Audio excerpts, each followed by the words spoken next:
All right, Al, thanks very much. And now NBC News investigates presidential contender Hillary Clinton. Did her time as First Lady make her the one you'd want to answer that emergency phone call in the middle of the night? Well, NBC senior investigative correspondent Lisa Myers has been poring through those newly released papers documenting her every move during the Clinton administration. Lisa, good morning to you. Good morning, Meredith. Senator Clinton cites her years in the White House as evidence that she's best qualified to be commander-in-chief. But these new documents detailing her schedule over 8 years show a mixed bag when it comes to substantive involvement in foreign policy. The 11,000 pages of the First Lady's schedule show a continuing interest and substantive meetings on Bosnia and the effort to find peace in Northern Ireland.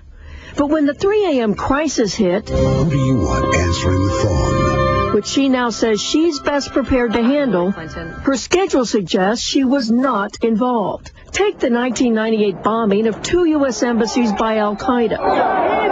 Her schedule does not show any foreign policy meetings in the aftermath, but does show a trip to Andrews Air Force Base to console victims and families as they return to the U.S. And there are plenty of missing details in these pages, especially unexplained private meetings redacted during the dark days of 1998.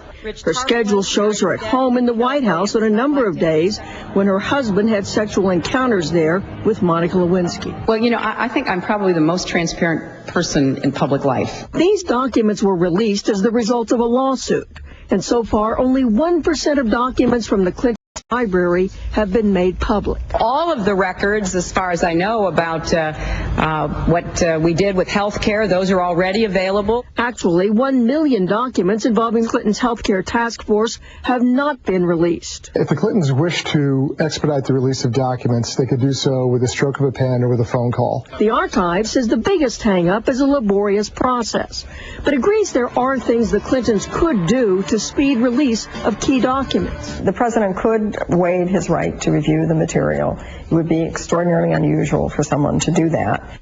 An archives official also says President Clinton's representative could have reviewed more than 1,000 documents which were withheld on Clinton's controversial pardons with an eye toward making more information public. The archive says he chose not to. Still, a Clinton spokesman says the former president is the most open yet in releasing records. Matt? All right, Lisa, thanks very much. Lisa Myers in Washington this morning. Now to